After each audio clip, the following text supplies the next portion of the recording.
అర్జున్ బాబు,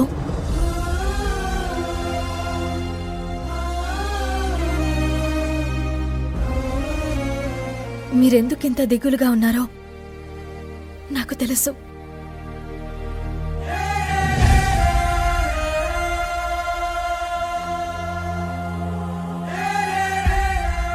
అర్జున్ బాబు,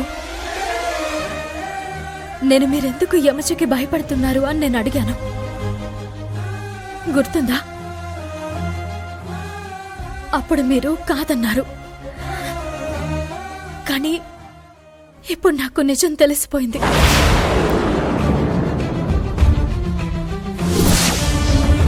మీరు యమజకి ఎందుకు భయపడుతున్నారో నాకు తెలిసింది. కావేరి, నువ్వు ఏదేదో ఊహించుకుంటున్నావు. నేను యమజకే కాదు, ఎవరికి భయపడ్డం లేదు. అర్జున్ బాబు, యమజ మిమ్మల్ని ఎందుకు బ్లాక్మెయిల్ చేస్తుందో నాకు తెలుసు. కావేరి? అవును అర్జున్ బాబు, విశాల్ని నేను చంపానని వీడియో చూపించి మిమ్మల్ని బెదిరిస్తుంది, అంతే కదా? కావేరి, ఏం మాట్లాడుతున్నావు నువ్వు? నాకంతా తెలుసు అర్జున్ బాబు, కానీ మీరు అనుకున్నట్టు విశాల్ చనిపోలేదు. అవునా? అవును అర్జున్ బాబు, ఆ రోజు నేను విశాల్ని గెంటాక అతను ఒక రాయి మీద పడ్డాడు. దాన్ని వీడియో తీసి నేను హత్య చేసినట్టు మిమ్మల్ని ఆ యమజ నమ్మించింది. అంతేకాదు అర్జున్ బాబు, ఆ విశాల్ బ్రతికుంటే తనకెప్పటికైనా ప్రమాదమని ఈరోజు విశాల్ని చంపించబోయింది.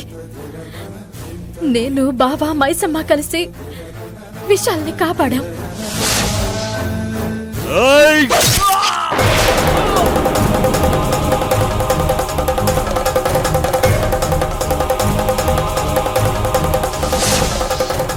అలాగా? ఇప్పుడు ఆ విశాల్ ఎక్కడున్నాడు? తనకి కత్తిపోట్లు తగిలాయి. బాబా ట్రీట్మెంట్ ఇస్తున్నాడు. 2-3 గంటల్లో తను స్పృహలోకి వస్తాడు. ఆ తర్వాత యమజ సంగతి తేల్చేద్దాం.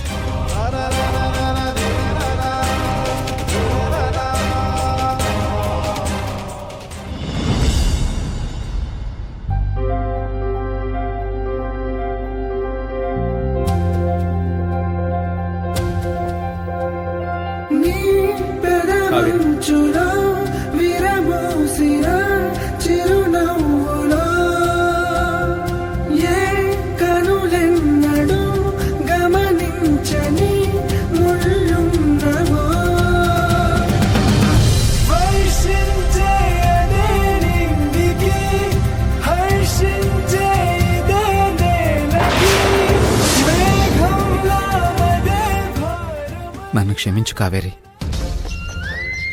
నువ్వే తప్పు చేయలేదని నాకు తెలిసినా ఆ మాట చెప్పలేకపోయాను. చెప్తే ఆ యమజ ఏం చేస్తుందోనని భయపడ్డాను. ఒక్కోసారి ఆ యమజను చంపేద్దామన్నంత కోపం వచ్చేది. కానీ నీకోసమే నా కోపాన్ని బాధని దిగమింగుకున్నాను. అమ్మో,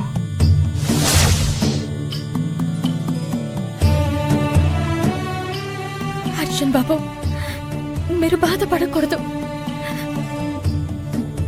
మన ఎడబాటుకి బాధలకి కారణమైన ఆ యమజ సంగతి తేల్చేద్దాం. ఈ విజయదశమి మన జీవితాల్లో వెలుగులు నింపాలి.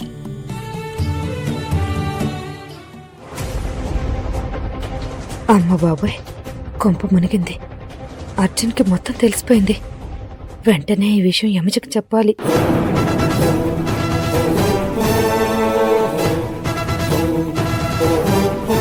ఇక్కడ కొంపలు మునిగిపోతున్నాయి.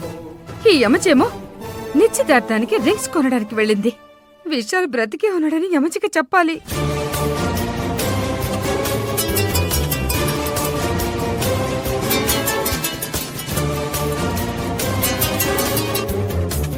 హలో హలో,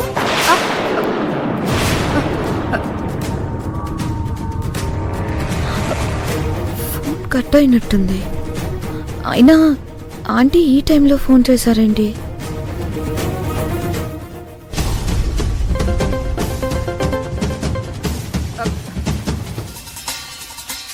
కంగారు పడకనసూయ, ఫోను సైలెంట్లో పెట్టాను. ఇక నిన్ను కూడా సైలెంట్లో పెట్టాలిగా.